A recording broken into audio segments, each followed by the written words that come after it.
So ఒకటి అంటే ఈ దశలో ఇప్పుడు మనం ఫ్రెష్ బయింగ్ చేయొచ్చా? ఎస్. సో ఇది కరెక్ట్ టైమ్ ఆఫ్ బయింగ్ ఏంటి అని అంటే మనం ఇప్పటి నుంచి అక్యుములేషన్ మొదలు పెట్టాలి. సో ఇంకొంచెం పడితే సహజంగా వచ్చే కామెంటే చూద్దాం పడుతుంది కదా ఇంకొంచెం కిందకి వచ్చిన తర్వాత పెడదాం అని అనుకుంటే మార్కెట్ ఇక్కడ నుంచి కిందకి వెళ్తుందా, ఇక్కడ నుంచి యూటర్న్ తీసుకోవడం బాటమ్ అవుట్ అయిపోయిందా మార్కెట్? బాటమ్ అవుట్ అన్న వర్డ్ క్లియర్ గా అనలేము. అది మార్చ్ 31 కంప్లీట్ అయిపోయిన తర్వాత రాబోతున్నటువంటి గైడెన్స్ మీద మనం డిపెండ్ అయి ఉంటాము. బట్ నా అంచనా మేరకు వీఆర్ నియర్ టు బాటమ్ అనొచ్చు.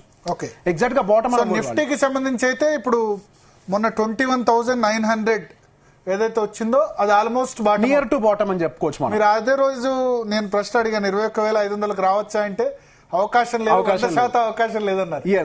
అది నిజం కావాలని కోరుకుందామని నేను అన్నాను డెఫినెట్ గా. సో ఇప్పుడు లాస్ట్ 2 సెషన్ చూస్తే కొంత నిన్న కొంత లూజ్ అయింది, వాళ్ళ కొంత గెయిన్ అయింది, అంటే ఆల్మోస్ట్ న్యూట్రల్ దగ్గరగానే ఉంది. మిడ్ క్యాప్ పెరిగింది, స్మాల్ క్యాప్ తగ్గింది. ఎస్. సో ఈ స్మాల్ క్యాప్ సెగ్మెంట్ కానీ మిడ్ క్యాప్ సెగ్మెంట్ కానీ ఇంకా వాల్యుయేషన్ పరంగా సో బేసిక్ గా రీసెంట్ గా వస్తున్నటువంటి పెద్ద పెద్ద ఇన్వెస్టర్స్ యొక్క కామెంటరీ కూడా చూసినట్లయితే 2030 దాకా మన రిటర్న్స్ చూడమని చెప్తున్నారు. సో ఇక్కడ పాయింట్ మనం అర్థం చేసుకోవాల్సింది ఏంటంటే రిటర్న్స్ ఉండవు అని అంటే జీరో అని కాదు, నెగిటివ్ ఉంటుంది అని కాదు. మన ఇన్ఫ్లేషన్ బీటెడ్ రిటర్న్స్ తీసుకుంటామా లేదా అనేది ఒకటి మాత్రమే పాయింట్. మార్కెట్ అనేది కొంచెం స్లోగా రికవర్ అవడం మొదలు పెట్టచ్చు. మేబీ ఇట్ మైట్ టేక్ ఇంకొక 6 months కూడా టైం పట్టే అవకాశాలు ఉన్నాయేమో. కాకపోతే మనకి ఇంతకు ముందు చూసినటువంటి రిటర్న్స్ వచ్చే అవకాశాలు లేవు. గత 5 సంవత్సరాల్లో 25% మ్యాసివ్ రిటర్న్ ఏదైతే ఇచ్చిందో అది మళ్ళీ దాని యొక్క యావరేజ్ రిటర్న్స్ మనకి 18కి వచ్చేంత వరకు, ఒక రకంగా చెప్పాలంటే mid and small cap segment ఎంత ఎర్నింగ్స్ ని పోస్ట్ చేస్తాయి అంతవరకు వచ్చేంత వరకు మాత్రం ఈ స్లో డౌన్ అనేది మనకు ఖచ్చితంగా కనిపిస్తుంది. సో ఎప్పుడు చూసినా ఈవెన్ ఇన్వెస్టర్స్ యొక్క ప్రక్రియని రకరకాల బేసెస్ లో రకరకాల టైం ఫ్రేమ్ ని అనాలిసిస్ చేసినప్పుడు కూడా మొదటి 7 సంవత్సరాల్లో మనకి రిటర్న్స్ పెద్దగా కనిపించిన సందర్భాలే ఎక్కువగా ఉన్నాయి మార్కెట్ లో. ఆ తర్వాత నుంచే రిటర్న్స్ కనపడతాయి. సో ఎప్పుడైతే డిప్ వచ్చిందో అప్పుడు మనం కొంత ఎక్యుములేట్ చేయడం మొదలు పెడితే అది ఎస్ఐపి అవ్వచ్చు, లంసమ్ అవ్వచ్చు, ఏదైనా కానివ్వండి, డిప్ వచ్చినప్పుడు కనుక ఎక్యుములేట్ చేసే ప్రయత్నం చేస్తే మనకి ఫ్యూచర్ లో మోర్ నెంబర్ ఆఫ్ డిప్స్ చూసే అవకాశాలు అనేవి ఉండవు. ఇప్పుడు అక్టోబర్ నుంచి మన మార్కెట్ పడ్డప్పుడు యుఎస్ మార్కెట్స్ విపరీతంగా పెరిగిపోయినాయి. ఎస్. ఇప్పుడు అమెరికన్ మార్కెట్ ఇంత పడ్డా మనది పెద్దగా పడ్డది లేదు. ఎస్. సో సేమ్ ఇదే రివర్స్ డైరెక్షన్. ఇప్పుడు అమెరికన్ మార్కెట్స్ పడతాయి, మనది పెరుగుతాయి అనుకోవచ్చా? పెరుగుతాయి అన్న వర్డ్ వాడలేం కానీ మనది కొంచెం స్టెబిలైజ్ అవుతుందేమో అన్న వర్డ్ వాడచ్చు. అంటే పెద్ద డౌన్ సైడ్ రిస్క్ తక్కువ. డౌన్ సైడ్ రిస్క్ అనేది చాలా తక్కువ. American markets down side risk, American markets నేను ఎక్స్పెక్ట్ చేయడం వాళ్ళు 20% వరకు కూడా S&P కానీ డౌ జోన్స్ కానీ 20% మార్కెట్ టచ్ చేస్తాయని నేను ఎక్స్పెక్ట్ చేస్తున్నాను. ఇప్పటి వరకు ఎంత కరెక్ట్ అయినాయి? 8-9% అండి. 8% మనకి దాదాపుగా డౌ జోన్స్ కరెక్ట్ అయినట్టయితే 9% మనకి S&P కరెక్ట్ అయినట్టుగా ఉంది సుమారుగా. ఆల్ టైమ్ హై నుంచి ఆల్ టైమ్ హై నుంచి. సో ఇది 20 వరకు కూడా ఎక్స్టెండ్ అయ్యే అవకాశాలు కనపడుతున్నాయి. సో గోయింగ్ ఫర్దర్ మరింత పెయిన్ కూడా రావచ్చు. ఇంతవరకు కూడా మనకు అఫీషియల్ రిసెషన్ అనేది అనౌన్స్ చేయలేదు. పెయిన్ ఉంటుందేమో అని ఒక మాట మాత్రమే వాడారు. సో గోయింగ్ ఫర్దర్ ఏమన్నా జీడిపి నెంబర్స్ కరెక్ట్ అయినట్టుంది. డౌ జోన్స్ చూస్తే గనక 20,056 all time high. Sir Nasdaq 20,000 పైన ఉంది. 17,494 అంటే ఆల్మోస్ట్ 13% కరెక్ట్. నాస్డాక్ 13% కరెక్ట్ అయింది. S&P 500 దాదాపుగా 9.5% కరెక్ట్ అయింది. డౌ జోన్స్ సుమారుగా 8.5% కరెక్షన్ జరిగింది. సో దిస్ పైన్ నాస్డాక్ అంటే టెక్ స్టాక్స్ ఎక్కువ బాగా టెక్ స్టాక్స్ తోటి ఎక్కువ డామినేట్ చేయబడుతూ ఉంటుంది. సో రీసెంట్ గా వచ్చినటువంటి ర్యాలీ అంతా కూడా కంప్లీట్ గా టెక్ రిలేటెడ్ స్టాక్స్ ర్యాలీ చేశాయి. సో ఈవెన్ వాల్యుయేషన్ డివియేషన్ కూడా ఏమైనా జరుగున్నాయి అని అంటే డెఫినెట్ గా టెక్ రిలేటెడ్ స్టాక్స్ లో ఎక్కువ వాల్యూ డివియేషన్ జరుగుతుంది. సో గోయింగ్ ఫర్దర్ అది కొంతవరకు ఈజీ అయ్యే అవకాశాలు కూడా ఎక్కువగానే కనపడుతున్నాయి. అంటే మనకు వాల్యుయేషన్ కరెక్షన్ కోసం అయి ఉండొచ్చు, లేకపోతే ఇప్పుడు వస్తున్నటువంటి పోటీ మనకి చైనా గట్టి పోటీ చేస్తుంది ఏఐ రిలేటెడ్. మొన్నటి వరకు డీప్ సీక్ అని అన్నారు, ఇప్పుడు ఆలీబాబా కూడా దానికి పోటీ వస్తుందని చెప్తున్నారు. డీప్ సీక్ కే పోటీ అంటున్నారు. అది డెఫినెట్ గా మనకి యూఎస్ బేస్డ్ ఏఐ టెక్నాలజీకి కొంతవరకు ఇంపాక్ట్ అయ్యే అవకాశాలు ఉంటాయి. సో గోయింగ్ ఫర్దర్ అవి కొంత స్లో అవుతాయి. ఇప్పటి వరకు ఒక మంచి ఫ్రూట్స్ తీసుకున్నారు, అంటే ఏ థీమ్ కి మనకు డిమాండ్ లేదనట్లేదు. ఇప్పుడు వరకు ఏదైతే ఒక మ్యాసివ్ ర్యాలీ చూసామో, అంటే ఒక కొత్త టెక్నాలజీ వచ్చినప్పుడు మ్యాసివ్ ర్యాలీ చూసాం. ఇక్కడ నుంచి సేల్స్ బేస్డ్ ర్యాలీస్ రావడానికి అవకాశాలు ఉంటాయి. ఎంత సేల్స్ వస్తున్నాయి, ఎంత ప్రాఫిట్, అంటే ఫండమెంటల్ బేస్డ్ ర్యాలీస్ రావడానికి ఎక్కువ అవకాశాలు ఉన్నాయి. కానీ యూఎస్ లో సేల్స్ అండ్ వాల్యుయేషన్ కంటే ఎకనామిక్ ప్రాబ్లమ్స్ డామినేట్ చేస్తున్నాయి. మన ఇండియాలో ఎకనామిక్ ప్రాబ్లమ్స్ లేవు, వాల్యుయేషన్ రిలేటెడ్ ప్రాబ్లమ్స్ ఉన్నాయి. మన దగ్గర కూడా ఎకనామిక్ ప్రాబ్లమ్స్ కన్సంప్షన్ వరకు. బస్మాసురు హస్తం అనుకోవచ్చా? ఆయన తన నెత్తి మీద తాను చేయి పెట్టుకున్నారా ఈ టారిఫ్ వార్ చేసి? అమెరికన్ ప్రజల నెత్తి మీద చేయబెట్టారని చెప్పుకోవచ్చు.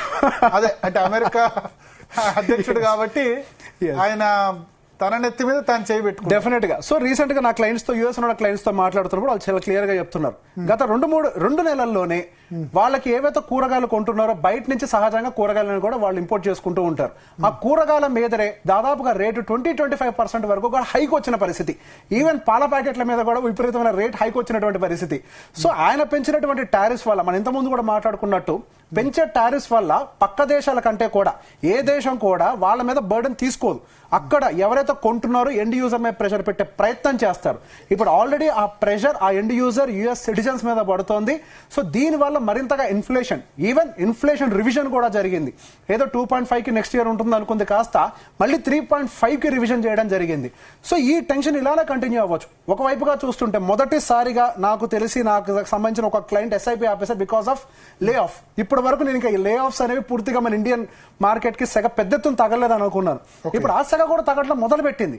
సో గోయింగ్ ఫర్దర్ ఈ లే ఆఫ్స్ అనేవి కూడా కొంతవరకు పెరిగి వాళ్ళ యుఎస్ మార్కెట్ లో ప్రెషర్ బిల్డ్ అయ్యే అవకాశాలు ఎక్కువగా ఉన్నాయి. ఓకే, ఇప్పుడు యుఎస్ మార్కెట్లు పడిపోవడం వల్ల ఎఫ్ఐఐస్ అక్కడి నుంచి మన వరకు వచ్చే అవకాశం ఉందా? ఎందుకంటే ఇన్ని రోజులు ఒక ఆర్గ్యుమెంట్ తీసుకొచ్చారు, అసలు ఎఫ్ఐఐస్ ఇండియాలో పెట్టుబడి పెట్టాల్సిన అవసరం ఏంది, యుఎస్ లోనే లాభాలు వస్తుంటే ఇండియాలో నష్టాలు వస్తుంటే వచ్చి మన ఇండియన్ స్టాక్ మార్కెట్లో ఎందుకు పెట్టుబడి పెట్టాలి? ఇక్కడ long term capital gain tax ఉంది, పైగా dollar index, dollar rupee appreciation అనేది జరుగుతోంది.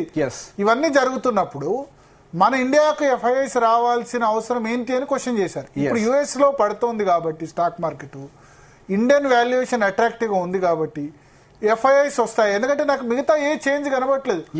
రిటైల్ ఇన్వెస్టర్లు పెట్టుబడి కంటిన్యూ చేస్తున్నారు, డిఐఐస్ రోజు నెట్ బయర్సే ఉంటారు, నెట్ సెల్లర్స్ ప్రతిరోజు ఎఫ్ఐఐసే. ఇవాళ కూడా 2,800 కోట్లు, నిన్న ఒక్కరోజు కేవలం 200 కోట్లు మాత్రమే చేశారు. తగ్గింది ఏందని అనుకున్నాం, మళ్ళీ యథావిధిగా వచ్చేసారు. సో బేసిక్ గా ఇక్కడ మనం కంప్లీట్ గా ఎఫ్ఐఎస్ బ్యాక్ అవ్వాల్సిన అవసరం కూడా లేదేమో అని అనుకుంటున్నాను. ఎఫ్ఐఎస్ అట్లీస్ట్ సెల్లింగ్ ని కొంతవరకు కూల్ ఆఫ్ చేసుకున్నా కానీ ఇండియన్ మార్కెట్ లో ఒక అదృష్టమైన విషయం ఏంటి అని అంటే కేవలం ఒక 5% పాన్ కార్డ్స్ మాత్రమే ఇన్వెస్ట్ చేస్తున్నట్టున్నాయి, 5 to 10 మాక్సిమం అంతే. సో గోయింగ్ ఫర్దర్ ఈ పాన్ కార్డ్ బేస్డ్ ఇన్వెస్ట్మెంట్స్ కనుక పెరిగినట్లయితే India has so much of money to push the market on the higher side. Going further కొంతవరకు అఫ్ కోర్స్ ఇది ఒక టెంపరీ పెయిన్. ఈ పెయిన్ ని కొంతవరకు మన ఇండియన్ ఇన్వెస్టర్స్ కనుక అర్థం చేసుకొని ఎక్కడైతే పెయిన్ ఉంటుందో ఆ టైంలో మనం కొంత ఓపిక పట్టినట్లయితే అప్పుడే మనకి స్టామినా బిల్డ్ అవుతుంది అని ఒక విషయాన్ని అర్థం చేసుకోగలిగితే చాలు. ఒక్కసారి జీవితంలో ఒక మేజర్ ఫాల్ ని కానీ డిప్ కానీ పోర్ట్ఫోలియో రెడ్ ని కానీ మనం ఒకసారి చూసాము అని అంటే మన మార్కెట్ లో నిలబడిపోతామని ఒక ధైర్యం వాళ్ళకి వచ్చినా చాలు, ఆటోమేటిక్ గా ఇండియన్ మార్కెట్స్ లో ఫ్లోస్ వస్తాయి. ఇప్పుడు మనం గమనిస్తే వాళ్ళంతటి హ్యూజ్ సెల్లింగ్ చేస్తున్నా కానీ కనిపించకుండా ఇప్పుడు నేను నా దగ్గర ఉన్నటువంటి క్లయింట్స్ ఒక ప్యాటర్న్ గమనిస్తున్నాను. మార్కెట్ పడ్డ ప్రతిసారి మార్కెట్ లోకి మనీని పంపించేస్తూనే ఉన్నారు వాళ్ళు మ్యూచువల్ ఫండ్స్ ద్వారా. సో ఈ టైప్ ఆఫ్ కాన్ఫిడెన్సెస్ నేను కూడా ఊహించలే, ఎక్కువగా పానిక్ అవుతారేమో అనుకున్నాను.